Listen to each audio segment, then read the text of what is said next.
A homeless girl accidentally saves a millionaire who was knocked unconscious in the neighborhood dump. The millionaire returns the favor by taking the girl home. But surprisingly, a few days later, his old butler is suddenly seriously injured because the girl has. The city breathed in long, tired sighs. Streetlights flickered, their weak glow swallowed by the damp air, casting half-hearted illumination over cracked sidewalks and overflowing dumpsters. The scent of rain lingered, mixing with the acrid tang of rotting food. The stale stench of cardboard beds pressed into damp pavement. A car rumbled past, its headlights carving momentary clarity into the gloom before vanishing around the corner. Jane crouched near a pile of discarded boxes, her fingers numb as she rummaged through the trash. She had learned, over the years, to be quick. Hesitation meant losing out on something useful. A half-eaten sandwich, a forgotten scarf, anything to dull the hunger or ward off the cold. The city never gave handouts, and if it did, they were always a moment too late. As she moved a broken glass bottle aside, something caught her eye, a sliver of silver, gleaming unnaturally beneath the dim alley light. Her brow furrowed as she leaned closer, her breath forming small clouds in the night air. The object wasn't metal or plastic, not the usual discarded things she had grown accustomed to seeing. It was the buckle of a leather shoe. Jane froze. At first, she thought it was just another homeless man, collapsed from exhaustion or drink. It wasn't uncommon to see bodies curled up in corners, blending into the debris. But something felt different this time. The shoes were polished, barely scuffed, attached to a pair of dark slacks that didn't belong in a place like this. A wrist peeked out from beneath a crumpled sleeve, adorned with a watch. Silver, heavy, the kind she had only ever seen through pawnshop windows. Her pulse quickened. This wasn't some drunk sleeping off a bad night. She stepped forward cautiously, her stomach tight with unease.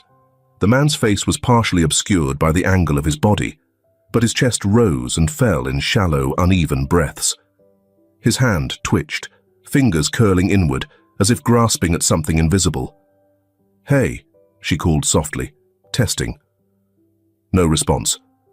Her instinct told her to leave, to turn around and disappear into the night before anyone saw her. But then, a flicker of movement at the alley's mouth made her entire body go rigid. A man, cloaked in black, standing just beyond the alley's edge, watching. Her pulse quickened. He wasn't just any passerby. His stance was too rigid, his posture too controlled. He had been waiting. Waiting for what? Jane didn't stay to find out. In a single fluid motion, she pivoted on her heel, feigning a casual step forward before bursting into a sprint. Her heartbeat roared in her ears as she tore through the alley, her feet slamming against the pavement. The man reacted instantly. She heard his boots scrape against the ground as he lunged after her, his presence closing in fast. He was taller, stronger. If he caught her, it would be over. But Jane wasn't just fast. She was smart.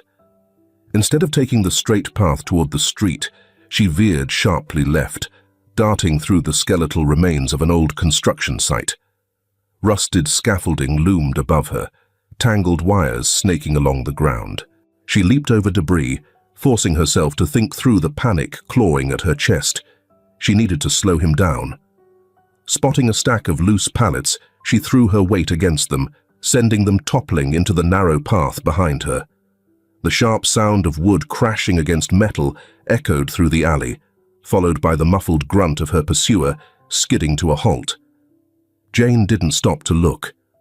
The main road was just ahead, its golden streetlights flickering like a beacon of salvation. 20 feet. 15. 10.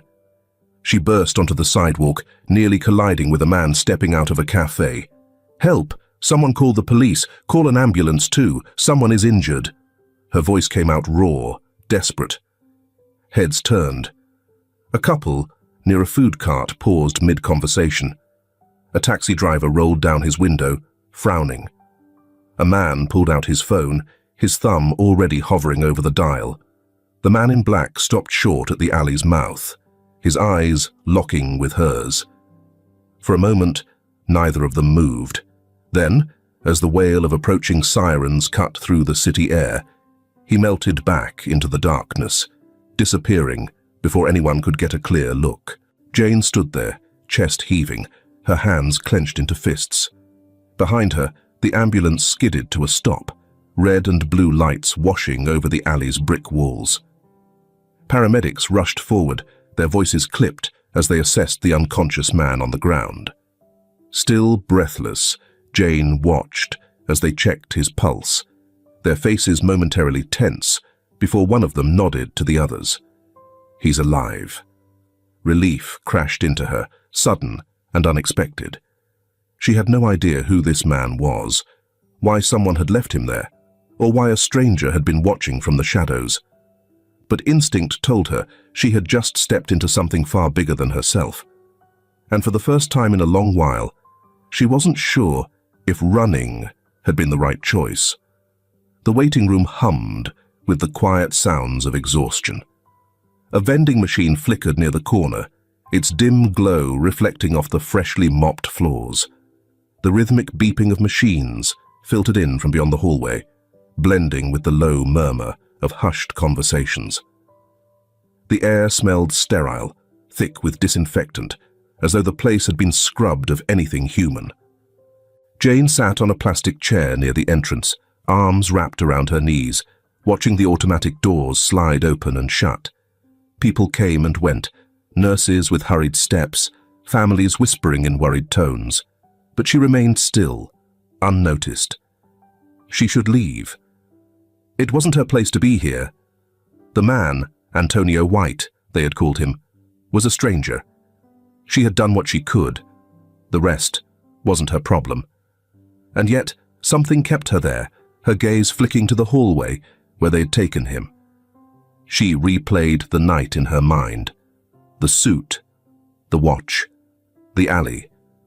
No one dressed like that ended up near a garbage heap by accident. The man in black, the way he had stood, not just watching, but waiting. They hadn't meant to kill Antonio outright. If they had, he would be a body in the morgue, not a patient in recovery. No, they had dragged him there for a reason. The trash heaps, the shadows, the deserted streets. It was a place where no one would look, where time could stretch dangerously long before anyone found him. She exhaled sharply, pressing her fingers against her temples.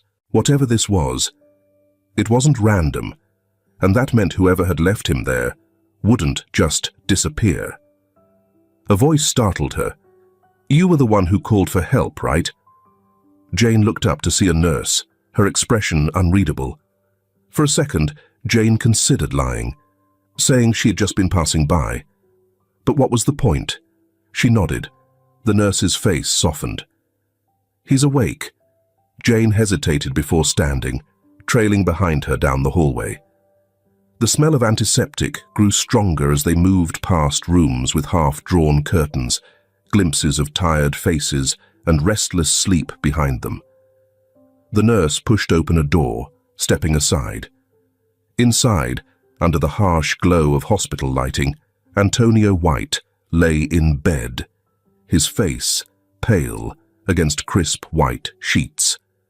His suit jacket was gone, replaced by a hospital gown that made him look strangely vulnerable. He stared at the ceiling, his expression unreadable. Jane hovered near the door, unsure if she should enter. Then his gaze shifted to her. His eyes were sharp despite the exhaustion, assessing, calculating. For a long moment, neither spoke. Then his voice, hoarse but steady. "You were there?" Jane nodded, stepping closer but not too close. "Yeah." His eyes searched her face as if trying to place her. "You called the ambulance?" "Someone had to." A faint smile ghosted across his lips. "I suppose I should thank you." She shrugged, shoving her hands into her jacket pockets. "Don't mention it." The door clicked shut behind her, leaving them alone. The steady hum of the heart monitor filled the silence between them. Antonio exhaled, shifting slightly, wincing at the effort. "What happened?" Jane hesitated before answering. "I think someone wanted you out of the way."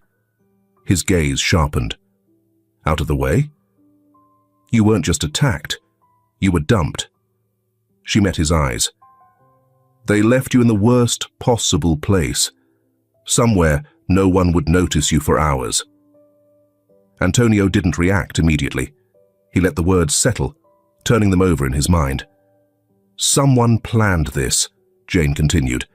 "They knew what they were doing." Antonio looked away, his fingers curling slightly against the blanket. "Did you see who did it?" "Not his face," she admitted, "but I saw him." He turned back to her, his expression unreadable. "Tell me everything." She did. The way the man in black had stood in the alley, waiting, not surprised to see her there. The way he had moved, not panicked, not rushed. How he had only reacted when she ran, as if deciding in that moment whether or not she was worth chasing. Antonio listened. His silence weighted with thought. Finally, he sighed, rubbing a hand over his face. This wasn't random. No kidding. He gave a tired chuckle at that, then grimaced. Not the best time to laugh. Jane shifted on her feet, suddenly unsure of what else to say. "Look, I just wanted to make sure you were okay. That's all." She took a step back, ready to leave. But before she could reach the door, Antonio spoke. "You don't have anywhere to go, do you?" Her spine stiffened. She turned, eyes narrowing slightly. "Why do you care?" Antonio didn't flinch. "Because I owe you." Jane scoffed. "You don't owe me anything." "Maybe not," he agreed. "But it doesn't change the fact that you don't have a place to go." Jane hesitated, fingers curling into her jacket sleeves. For years, she had lived by an unspoken rule. Never accept favors. Favors came with expectations, with strings, with the kind of debt that couldn't always be paid in cash. Antonio White didn't seem like the kind of man who offered things freely. And yet, there was no condescension in his tone, no pity, just a statement of fact. She exhaled, glancing toward the door. "I'll think about it," she muttered. Antonio didn't press further, but as she walked out, she had the strange feeling that, for the first time in a long time, someone was watching. Not because they wanted something from her, but because, for whatever reason, they cared. The night air outside the hospital was heavy, thick with the lingering scent of rain. The city lights flickered in the distance, neon signs casting long shadows against wet pavement.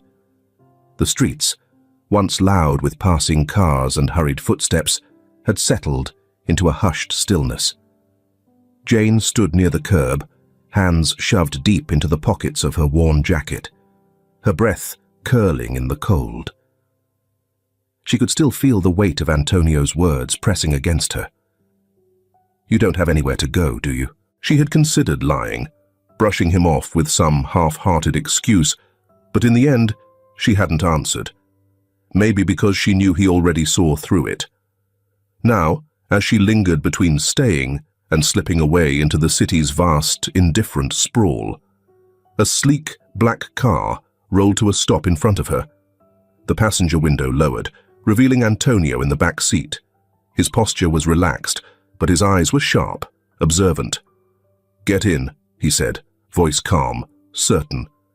Jane hesitated, shifting her weight from one foot to the other. "I didn't say yes." Antonio exhaled, something close to amusement flickering across his face. "You didn't say no either." Silence stretched between them. The car idled, waiting. Her body ached from exhaustion. Her stomach clenched at the thought of a warm meal. Her mind raced with every reason she shouldn't trust him, shouldn't accept. But in the end, Survival had always outweighed pride. With a sigh, Jane pulled the door open and slid into the seat, the leather cold beneath her fingertips. The ride was quiet. She kept her hands in her lap, fingers fidgeting with a loose thread on her sleeve.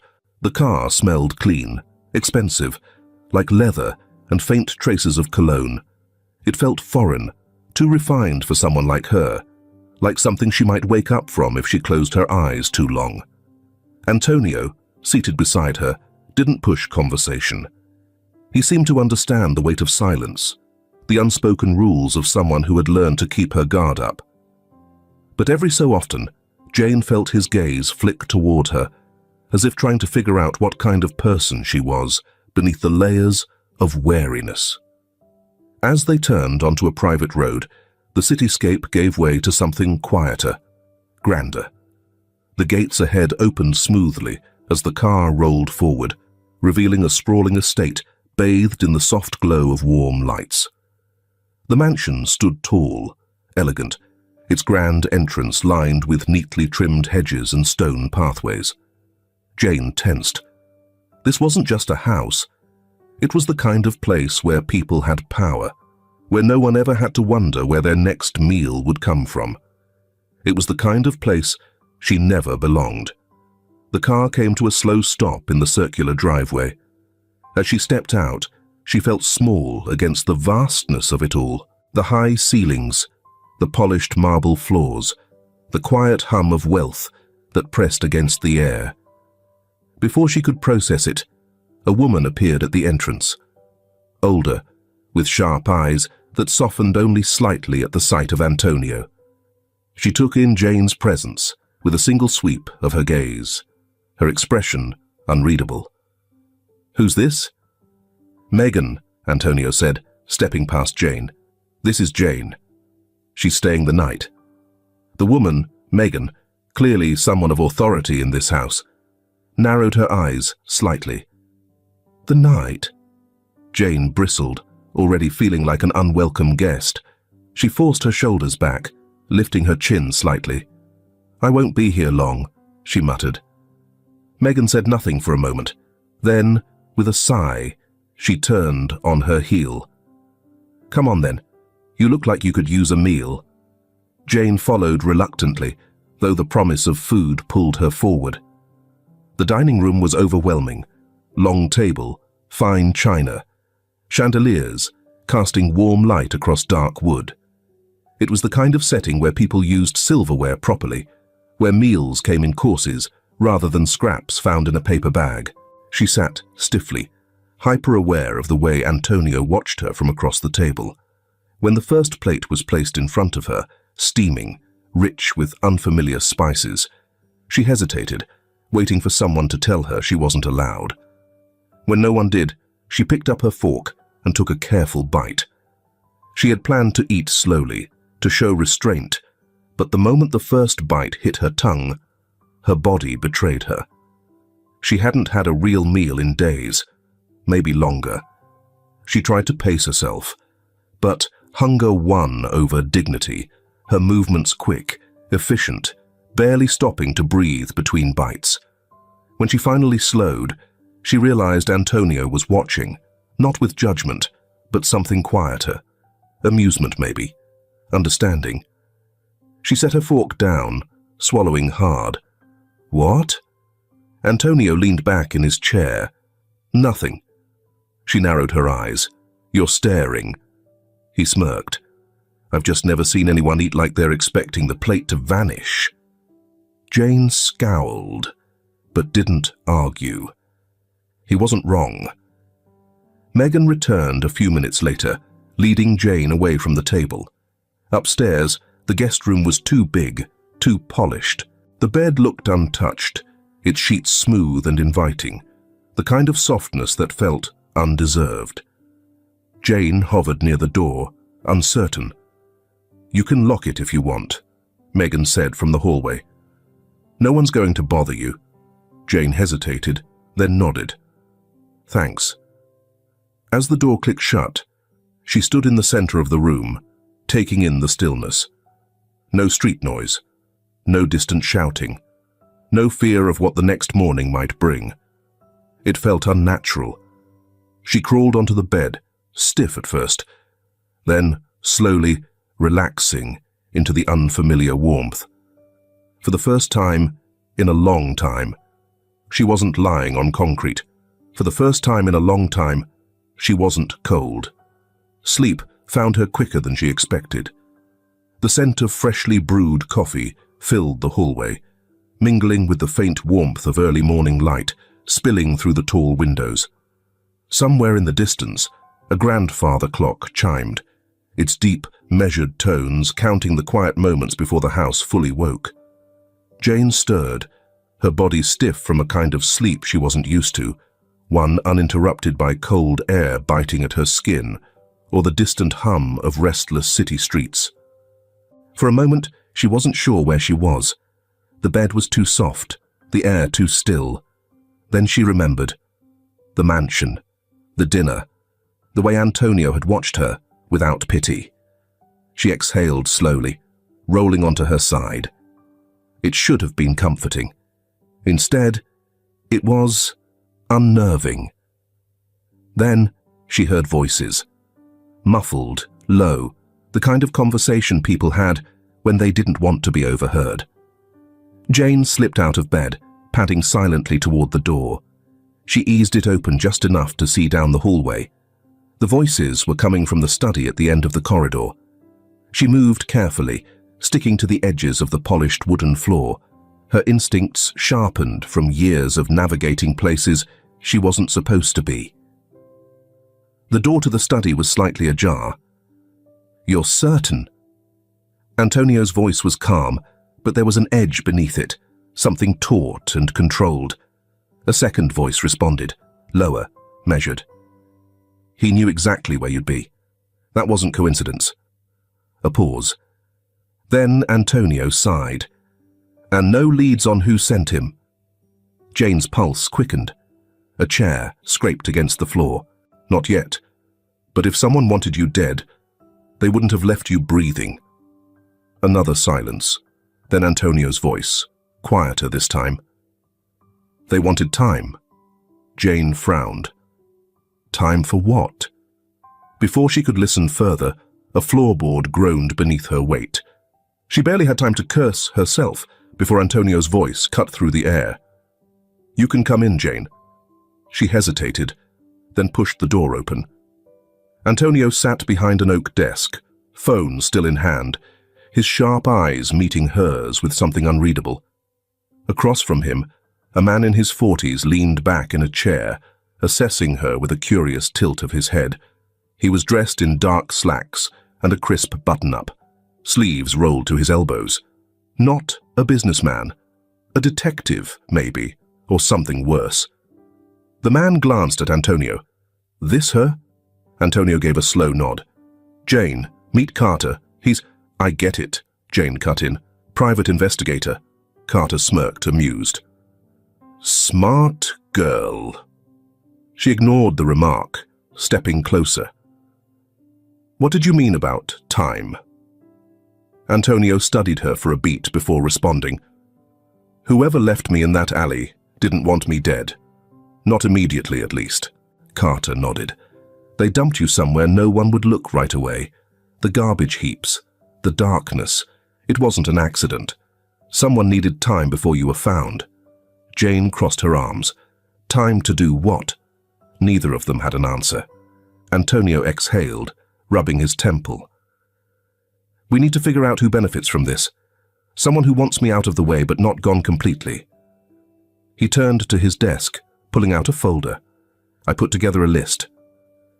He slid it toward Jane, names printed neatly in rows, some underlined, some circled. Business rivals, former associates, people with grudges. Jane scanned the list. None of them looked familiar. She shook her head. "I don't recognize any of these people." Antonio's expression didn't change, but there was a flicker of frustration in his eyes. He had hoped for something, anything, that would give him direction. Carter stood, slipping his hands into his pockets. "I'll keep digging." He glanced at Jane. "If you remember anything else, even the smallest detail, let him know."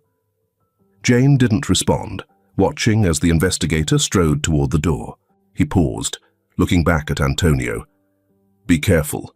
Whoever's behind this, they're not done." The study door clicked shut behind him. For a long moment, neither Jane nor Antonio spoke. Then Antonio sighed, leaning back in his chair. "We'll figure it out." Jane narrowed her eyes. "You don't sound convinced?" His lips quirked, but there was little humor in it. "I just prefer having a clearer target." She sat across from him, resting her elbows on her knees. "So, what now?" "Now?" Antonio glanced at the list again before closing the folder. "We wait for the next move." The rest of the day passed in strange quiet. Jane still wasn't sure if she was a guest or a stray Antonio had taken in for the night, but no one had told her to leave. Megan, despite her initial skepticism, had softened. It was in the small things, an extra serving at lunch, a folded blanket left at the foot of her bed. She still didn't trust it. Kindness was always followed by conditions. Still, as she sat in the kitchen that evening, stirring the remnants of soup in her bowl, she caught Antonio watching her from across the table. "What?" she asked. He didn't answer right away, his gaze steady. Then, finally, "You're not planning on running, are you?" Jane smirked, but it didn't quite reach her eyes.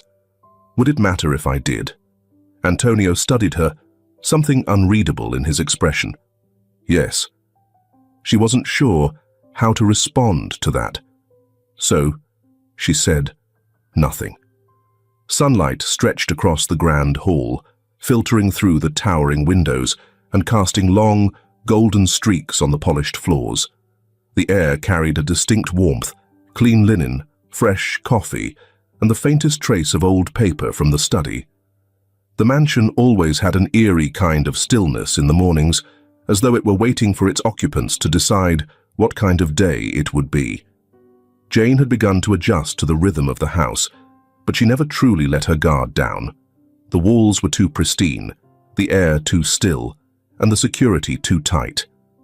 A place like this didn't just exist without reason. It was built, protected, and reinforced. For now, it was her temporary shelter. Nothing more. She moved quietly down the corridor, fingers trailing along the carved banister as she passed. The scent of paper and ink caught her attention. Antonio's study door was slightly ajar, the crack just wide enough for her to glimpse the inside. Stacks of documents lay scattered across the desk, a half-finished cup of coffee resting dangerously close to the edge. And on top of the mess, a newspaper lay open, its pages crisp and unwrinkled. Jane hadn't meant to stop. She hadn't meant to look. But then she saw it. The article itself was nothing unusual, just another business feature highlighting power players in the city. The headline praised an industry leader, a self-made millionaire, Stephen Allen, the man who built an empire. Jane barely registered the name. Her eyes were locked onto the photograph beneath it. A handshake. Two rich men are standing side by side at an event, cameras flashing. One of them was Stephen, dressed in an expensive suit, smiling like he owned the world. But it wasn't him that made Jane's stomach twist. It was the man standing near him. He just happened to get into the lens. The man in black. The same one who had chased her through the alley that night. The breath hitched in her throat. Her fingers curled against the doorway as something hot and sharp coiled in her chest. She turned on her heel, moving fast, faster than she should have, her footsteps carrying her down the hallway before she could stop herself. Antonio was in the sitting room, flipping through paperwork, his expression blank with deep thought. He barely glanced up when Jane entered, until she dropped the newspaper in front of him. "Tell me this is a coincidence," she said, voice low, tense. Antonio frowned, his gaze flicking to the page before him. She saw the moment it registered. His entire body went still. Jane watched as his usually composed expression cracked for the first time since she'd met him. His jaw tightened, his fingers gripping the paper just a fraction too hard. It took him several seconds to speak. "Where did you find this?" "In your study." Jane crossed her arms. "I wasn't snooping, I just—" She hesitated, shaking her head. "It doesn't matter. That's him. The guy who was in the alley. The one who chased me." Antonio didn't move. His breath was steady, but his hands betrayed him, clenching, tightening, as though he were holding something back. Finally, he exhaled, his voice quiet, controlled. "That's not possible." Jane let out a humorless laugh. "I saw him. I know it's him." Antonio lifted his gaze, something unreadable behind his eyes. "Jane, Stephen isn't just a business acquaintance." She narrowed her eyes. "He's my friend." Silence stretched between them, thick and heavy. Jane felt something cold settle in her stomach. "Well," she said slowly, "your friend had a bodyguard trying to make sure you never woke up again." Antonio's fingers curled tighter around the newspaper. "No." He shook his head, as if saying it out loud would make it true. "Not Stephen." Jane's patience thinned.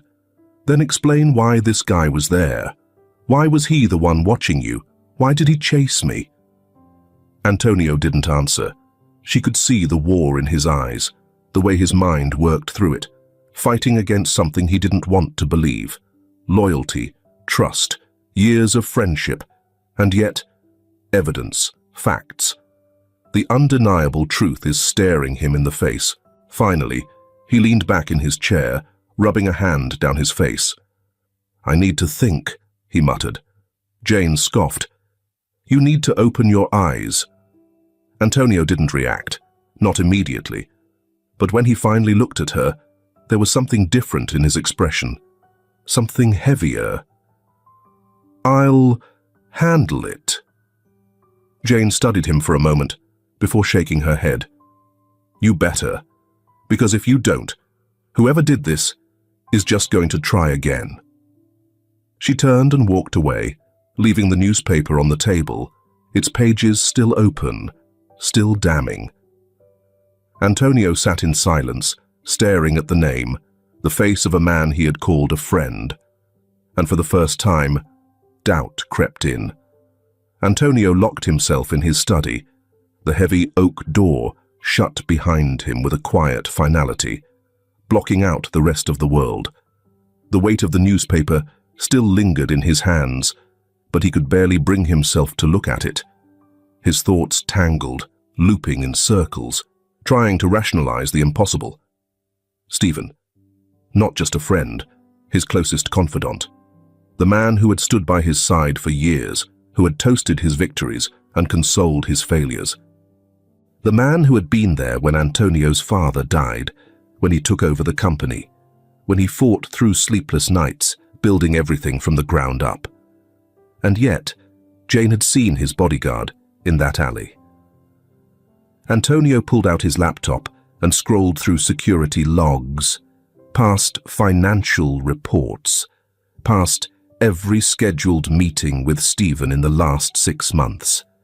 His mind searched for cracks, inconsistencies, anything that might explain this away. Nothing. No late-night warnings, no whispered doubts, no sudden distance. Stephen had played his part well. The betrayal was almost surgical in its precision. Antonio clenched his jaw, shoving the laptop aside before he did something reckless, like hurl it across the room.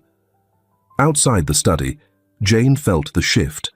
The house, already too quiet, now held an edge of something heavier. She saw it in the way Antonio carried himself, his usual composed demeanor slightly frayed at the edges, his movements more deliberate, his silences longer. He didn't talk to her that night. The next morning, he barely touched his coffee, staring at his phone screen as though willing it to tell him something he didn't already know. Even Megan, sharp-eyed and perceptive, had noticed. Some wounds take time, she had told Jane, but Jane knew better. Some wounds didn't heal. Some festered. By midday, Antonio finally made his move. Carter picked up after the first ring. "I need more," Antonio said, voice even. Carter didn't ask for details. He understood the weight behind those words. "Tell me what you need." Antonio leaned back in his chair, exhaling slowly. "Stephen Allen, everything." A pause. Then Carter hummed, a sound that carried a quiet kind of acknowledgement. "You sure you want that?" Antonio's grip tightened around the phone. "I need to know if I'm wrong." Another pause. "I'll get back to you," Carter said, before the line went dead. Antonio set the phone down, staring at it like it might offer something else. Something easier. But there was nothing easy about this. The waiting was unbearable. Jane tried to ignore it, tried to mind her own business, but the truth itched under her skin. By the third day, she had had enough. She found Antonio in the sitting room, staring out at the garden with an untouched drink in his hand. "You gonna tell me what you found out?" she asked, arms crossed. Antonio didn't turn. "I don't have answers yet," Jane scoffed. "You're just hoping the ones you get aren't the ones you already know." A muscle in his jaw twitched. She stepped closer, lowering her voice. "If he's guilty, you know what that means, right?" Antonio's gaze remained locked on the horizon. "I know." Jane exhaled, something between frustration and reluctant sympathy threading through her voice. "Then stop stalling!" A knock interrupted them. Antonio turned sharply. Jane followed his gaze as Megan appeared at the doorway, her expression unreadable. "There's a call for you," she said simply. Antonio's stomach twisted. He already knew who it was. Carter's voice was steady, impassive. "I have your answer." Antonio closed his eyes briefly, inhaling through his nose. "Tell me." A beat of silence. Then, "Stephen's clean." Antonio's heart twisted, but before relief could settle, Carter continued. "On paper." Antonio stilled. Carter exhaled. "No direct links, no financial trails, but..." "But," Antonio repeated, voice clipped. "There's a pattern. People tied to him, people who disappeared under convenient circumstances, deals that fell apart because the other party suddenly backed out, companies that should have thrived but collapsed at just the right time for him to step in." Carter paused. "And that bodyguard?" "The one Jane saw. He's not just some security detail. He's been in the shadows for years, cleaning up loose ends." Antonio's grip on the phone tightened until his knuckles turned white. "Stephen's too careful," Carter continued. "He doesn't get his hands dirty. But he's the kind of man who always wins. And when someone like that never loses, you have to start asking why." Silence. Antonio swallowed down the bitter taste in his throat. "Send me everything," he said quietly. Another pause. Then Carter murmured, "I'm sorry, man." Antonio hung up. The room felt too big, too empty, the air too heavy with something he couldn't quite name. Jane stood in the doorway, watching. "You got what you needed?" she asked. Antonio didn't answer right away. Then, voice quieter than before, he said, "I got what I already knew." Jane studied him. "Then what are you going to do about it?" Antonio didn't look at her, but deep inside, he already knew the answer. The city was quieter in the early afternoon, the lull between the morning rush and the evening frenzy. The streets carried the scent of fresh bread from a bakery a few doors down, mixing with the faint aroma of rain from the night before. Jane walked beside Megan, her hands tucked into the pockets of her hoodie, absorbing the details of the world around her. It was a strange feeling, existing in a space that wasn't a constant fight for survival. The rhythm of the sidewalks, the small talk of strangers passing by, and even the weight of the shopping bags Megan carried. It was all unfamiliar. Megan, oblivious to Jane's guarded thoughts, filled the silence with stories. "You know, Antonio wasn't always like this," she said as they crossed the street. "Years ago he had a different air about him, a little more reckless, a little less guarded. But success changes people. Loss does too." Jane glanced at her. "Loss?"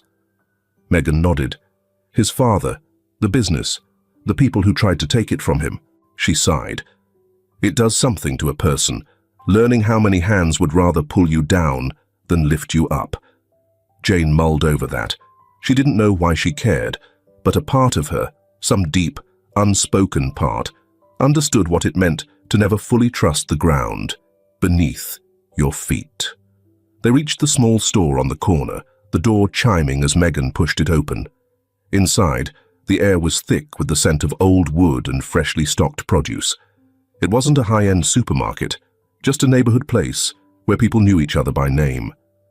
Jane followed Megan as she navigated the aisles, picking out essentials with the efficiency of someone who had done this 1,000 times before. Jane, on the other hand, couldn't remember the last time she had been in a store without worrying about how to get past the register without paying. "You ever cook?" Megan asked, tossing a bag of rice into the cart. Jane shrugged. "When I had food to cook." Megan hummed. "Maybe I'll teach you something while you're here. I don't imagine Antonio knows his way around a kitchen." Jane snorted. "I'd pay to see him try." Megan chuckled, shaking her head as she turned down the next aisle. It was such a simple thing, a shared moment, a brief crack in Jane's ever-present defenses.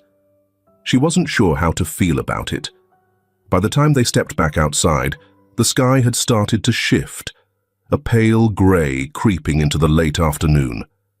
And then, everything changed. The van came out of nowhere, the screech of tires, the sudden lurch of movement. Jane barely had time to register the dark vehicle before the doors flew open and figures in black poured out. She moved instinctively, stepping back, reaching for Megan. But they were fast. A pair of strong hands grabbed her arm, jerking her backward. She twisted, her heart slamming into her ribs as she tried to break free. Megan's voice rang out, a shout of fury rather than fear, as she lunged toward Jane, her hands clawing at one of the men. One of them shoved Megan hard. She stumbled, hitting the pavement with a thud that sent a sharp bolt of panic through Jane's chest. "Megan!" Jane kicked, her heel catching one of her attackers in the shin. He grunted, but didn't loosen his grip. Another man grabbed her other arm. She thrashed, fighting with every ounce of strength she had, but they were bigger, stronger. Megan tried to rise, her breath ragged. "Antonio!" she gasped out, and then something hard struck the back of Jane's head, a blinding pain. Her knees buckled. The world tilted. The last thing she saw was Megan's pale face, her lips forming Antonio's name in a desperate, strained cry. Then darkness swallowed everything. Antonio felt the shift before he got the call. It was an instinct he'd long since learned to trust, an eerie stillness in the air, a weight pressing against his chest, as if the world itself was bracing for impact. When his phone rang, he already knew. Megan's voice was weak, barely above a whisper. They took her. Antonio's body went cold. "Where are you?" "The store. A cough, a pained inhale. They got Jane." His grip on the phone tightened. "Who?" I don't know. Black van, 3 men. Antonio was already moving, his steps sharp and purposeful. "Megan, listen to me. Are you hurt?" A pause. "I'll live." "Good. Because right now, Jane needed him more." Antonio ended the call and dialed Carter without missing a beat. "Antonio." "She's gone." Silence. Then Carter's voice, steel-edged and precise. Where? Antonio grabbed his car keys, already heading for the door.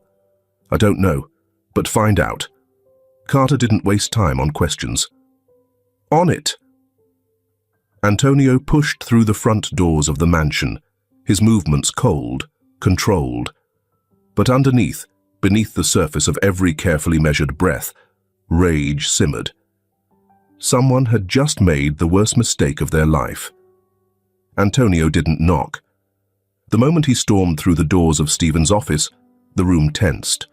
The receptionist barely had time to register his presence before he pushed past her, his steps measured, but seething with purpose. Sir, Mr. Allen is in a meeting. Antonio didn't break stride. Stephen's office door swung open under the force of his shove. Inside, Stephen sat at his desk, a neat pile of paperwork in front of him, his expression momentarily caught between surprise and irritation. Antonio, where is she? The demand cut through the room, slicing through the air like steel. Stephen blinked. Excuse me. Antonio advanced, both hands pressing onto the polished desk. Jane. His voice was cold, deadly. Where the hell is she? Stephen leaned back slightly, his fingers threading together. A small, amused smile played on his lips. I have no idea what you're talking about. Liar. Antonio could see it in the way Stephen's jaw twitched, in the slight flicker of amusement that never quite reached his eyes. Don't play games with me, Antonio growled. I know you ordered it. I know your man was in that alley the night I was left for dead. I know you had Jane taken. Stephen sighed, shaking his head as if disappointed. Antonio, you're letting paranoia get the best of you. You always were too trusting, but now... He let out a low chuckle. Now, it seems you've swung too far in the other direction. Antonio grabbed the edge of the desk, his patience thinning by the second. I swear, if you don't tell me where she is... Stephen's smile faded, his own posture stiffening. And then, so subtly Antonio almost missed it, something shifted in his eyes. A flicker of satisfaction, of control. Stephen leaned forward, his voice lowering to something almost conversational. You stole everything from me, he murmured. Antonio stilled. Stephen's expression didn't waver. Do you even realize it? Or has your charmed life made you blind? He exhaled, shaking his head slightly. You never had to try. Everything fell into place for you. Your father's empire, the business, the success, the trust people gave you without question. His voice hardened. Even her. Antonio's stomach twisted. Her? Stephen let out a humorless laugh. Amber. Amber. The name hit Antonio like a weight to the chest. Amber Rivera. Amber, the woman Stephen had loved, the woman who, for a brief moment in time, had been drawn to Antonio instead. The woman Antonio had turned away because he had never loved her the way Stephen had.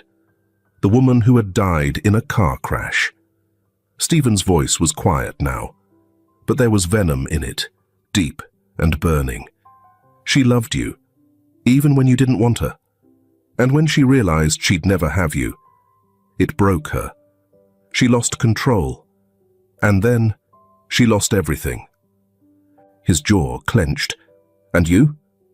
You walked away untouched, like you always do. Antonio exhaled sharply, realization settling like ice in his veins. This is about her. Stephen's eyes darkened. This is about everything. Antonio stepped back, forcing himself to breathe through the growing rage. So, that's what this is, he said, voice low. Punishment. Revenge. Stephen's lips curled into something almost pitying. You don't deserve to have everything, Antonio. And now, he tilted his head. You don't. Antonio's fingers twitched at his side. Where is Jane? Stephen leaned back, amusement flickering across his features once more. You want to save her? He let out a breathy laugh. "Then you better hurry." Antonio didn't think. He moved. Faster than Stephen anticipated, his hand shot across the desk, grabbing the front of Stephen's expensive suit jacket and yanking him forward. The chair screeched against the floor. For the first time, Stephen's composure cracked. "Tell me where she is," Antonio hissed, his grip tight. Stephen's smirk wavered, but it didn't disappear. "You'll find out soon enough." Antonio's grip tightened before he let go, shoving Stephen back into his chair. Without another word, he turned and strode out, his heartbeat hammering in his ears. As he stepped into the hallway, his phone buzzed in his pocket. Carter. Antonio answered without preamble. "Tell me you have something." Carter's voice was sharp, urgent. "We found her." Antonio's steps quickened. "Where?" Carter rattled off an address. A warehouse, industrial district, far from the city's watchful eyes. Antonio clenched his jaw, moving toward his car. "I'm on my way." As he slid into the driver's seat, his mind was already racing ahead. Stephen had made a mistake, and Antonio was going to make damn sure he paid for it. The city blurred past Antonio in streaks of neon and darkness, the roads stretching ahead like a lifeline. His grip on the wheel was iron-tight, his pulse a steady drumbeat of rage and urgency. Every second counted. Carter's voice echoed in his mind. Warehouse? Industrial district. Far from the city's watchful eyes. A place where no one would hear her scream. Antonio pressed the accelerator, weaving through traffic with reckless precision.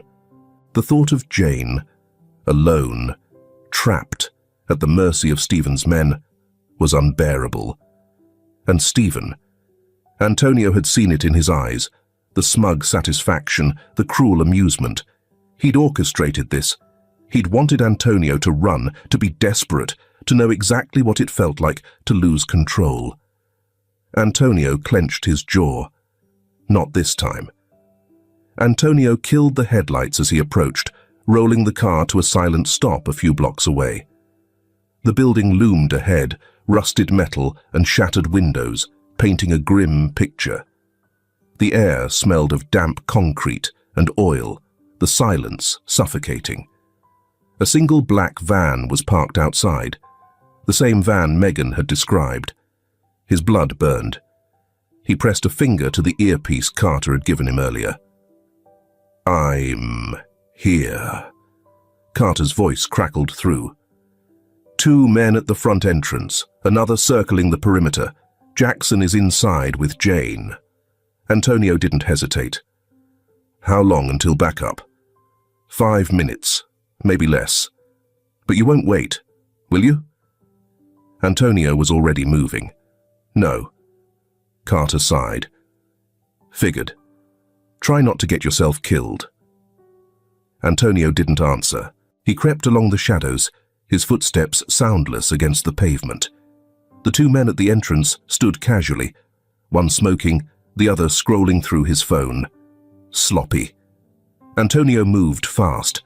He grabbed the first man by the collar, slamming his head against the metal door frame before he could react. The second man turned, eyes widening, just as Antonio drove his fist into his gut. A sharp elbow to the temple sent him crumpling to the ground. Antonio stepped over them without a second thought. He pushed open the door, slipping inside. The interior was dark, lit only by a few dim overhead bulbs.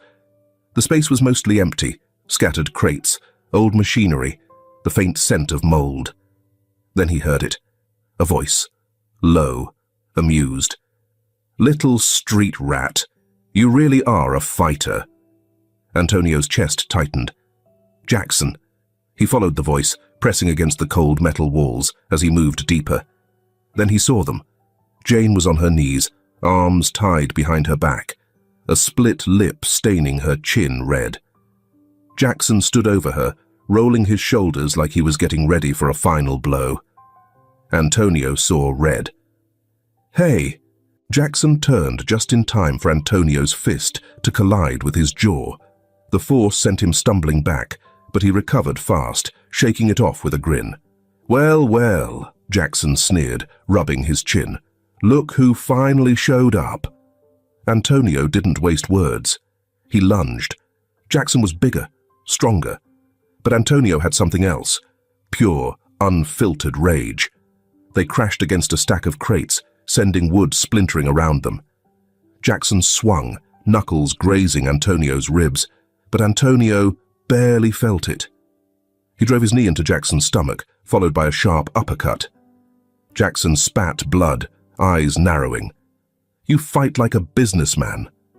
Antonio didn't respond. He just hit harder. The fight was brutal. Every punch, every strike was fueled by something deeper. Years of trust shattered. The weight of betrayal, the desperation of knowing Jane's life was on the line. Jackson staggered, but refused to go down. He reached for something, a knife. Antonio reacted without thinking. He grabbed Jackson's wrist, twisting sharply. The blade clattered to the ground. Then, with a final strike to the side of his head, Jackson collapsed. Antonio stood over him, breathing hard. Behind him, Jane coughed. "Took you long enough." Antonio turned, kneeling to untie her. "You okay?" She nodded, though her voice was hoarse. "Been through worse." He helped her to her feet, just as the distant wail of sirens filled the air. The cops. Carter hadn't been lying about backup. Within seconds, the warehouse doors burst open, officers swarming inside.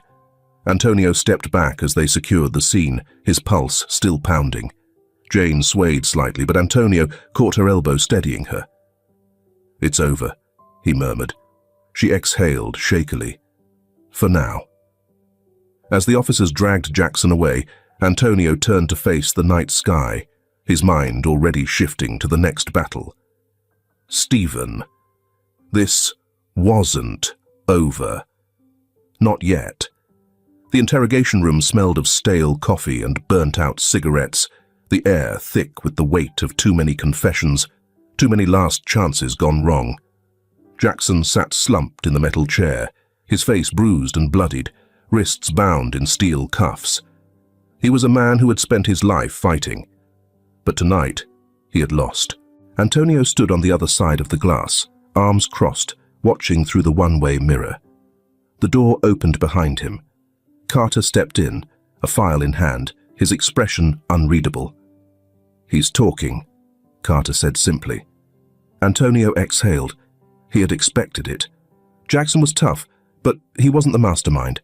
He was a soldier, one that had been backed into a corner. "What did he say?" Antonio asked. Carter flipped open the file, scanning the report. Stephen gave the order, directly. He paused, then added, "Didn't even try to cover his tracks this time." Antonio's jaw tightened. "He had Jane taken to force your hand," Carter continued. "Wanted to push you into a mistake, into a desperate move. And if you didn't come for her?" He shrugged. "She wouldn't have left that warehouse alive." Antonio swallowed hard. He already knew all of this. He had seen it in Stephen's eyes, in the way he had taunted him, dared him to run out of time. But hearing it aloud, having it confirmed, it set something cold and final in his chest. "It's enough," Carter said, closing the file. "Stephen's finished." Antonio didn't move. Carter watched him for a moment, then sighed. "I know what you're thinking." Antonio turned his gaze toward the glass again, watching Jackson, his head now tilted down in exhaustion. "He was your friend." Antonio clenched his jaw. "No," he said quietly. "He stopped being my friend a long time ago." The police moved fast. Stephen's office was surrounded within the hour, the flashing lights of patrol cars painting the building in streaks of red and blue. Officers stormed through the entrance, guns raised, barking orders. Antonio arrived just in time to watch it unfold. He stood outside, the cold air biting at his skin, his hands shoved deep into his coat pockets. Carter was beside him, speaking into a radio, relaying orders. Then, silence. A different kind of stillness. Something was wrong. Antonio felt it before he saw it. A murmur moved through the officers inside. Then, as if in slow motion, one of them appeared at the doorway, shaking his head. His expression wasn't one of victory. Antonio didn't wait. He pushed past them, striding through the lobby, past the grand desk where Stephen's receptionist sat, her face pale and unreadable, up the elevator, down the hall, to the door that had once been familiar, but now felt like a tomb. He stepped inside. Stephen was slumped over his desk, his head resting against the polished wood, his dark suit wrinkled, tie slightly loosened. The once pristine order of his office was broken by a single, out-of-place detail, an empty vial. Antonio's breath came slow and measured, though inside, something twisted. He had expected justice, a trial, the weight of Stephen's actions coming back to crush him. But this wasn't justice. It was an ending. He took another step closer, his eyes scanning the desk. A single envelope sat beside Stephen's still hand. Antonio reached for it, his fingers brushing against the paper. His name was written across the front. His throat tightened as he unfolded the letter inside. Antonio, you always win. Enjoy your victory. The words were short, simple. There was no apology, no justification. Just the final, bitter sentiment of a man who had lost everything. Antonio closed his eyes briefly. Then he folded the letter, tucking it into his pocket before turning away. He didn't look back. The night air was quiet outside the precinct. Jane sat on the steps, arms wrapped around her knees, staring at the street. The bruises on her face were starting to fade, but there was still a tightness around her eyes, a lingering weight she hadn't shaken off yet. Antonio stepped up beside her. For a moment, neither of them spoke. Then Jane exhaled. So? Antonio slipped his hands into his coat pockets. It's over. She didn't ask for details. Maybe she didn't want them. Maybe she already knew. Instead, she just let out a small, tired laugh. Good. A car pulled up along the curb, Carter's. He rolled down the window, giving Antonio a knowing look. You coming? Antonio glanced at Jane. She met his gaze, something cautious and unreadable in her expression. For a long time, she had been running, from the past, from people, from places she never belonged. But tonight, she was still. And Antonio, for the first time in years, felt still too. He looked back at Carter. No, he said. Carter smirked. Figured. The car pulled away, leaving the two of them under the glow of the street lamp. Jane shifted. You don't have to... I know. A pause. Then quietly, she asked, So what now? Antonio sighed, tilting his head toward the city. I don't know. Jane nodded, almost to herself. Yeah, me neither. And for the first time, that was okay. The morning sun crept through the tall windows of Antonio's mansion, casting golden light across the pristine floors. The house was quiet, but not in the way Jane was used to. It wasn't the silence of loneliness, of an empty stomach and cold nights. It was steady, warm, something almost like peace. She stood by the window, fingers curled around a steaming mug of tea. The weight of the past few weeks lingered in her bones, but today felt different, lighter. Behind her, soft footsteps echoed against the polished wood. She didn't have to turn to know it was Antonio. He had a particular way of moving, controlled, deliberate. He stepped beside her, holding an envelope. Thick, official-looking. The kind of thing that usually meant bad news, but this time, it didn't. Paperwork came in, he said simply, offering it to her. Jane hesitated before taking it. The weight of it felt heavier than it should. She didn't have to open it to know what it was. The adoption papers. She had known this was coming. Antonio had mentioned it once, weeks ago, in the same way he talked about business deals, practical, precise. She hadn't asked him to do it, hadn't even known how to respond when he brought it up. Now, holding it in her hands, she felt something unfamiliar settle in her chest, a kind of permanence. She swallowed. So that's it?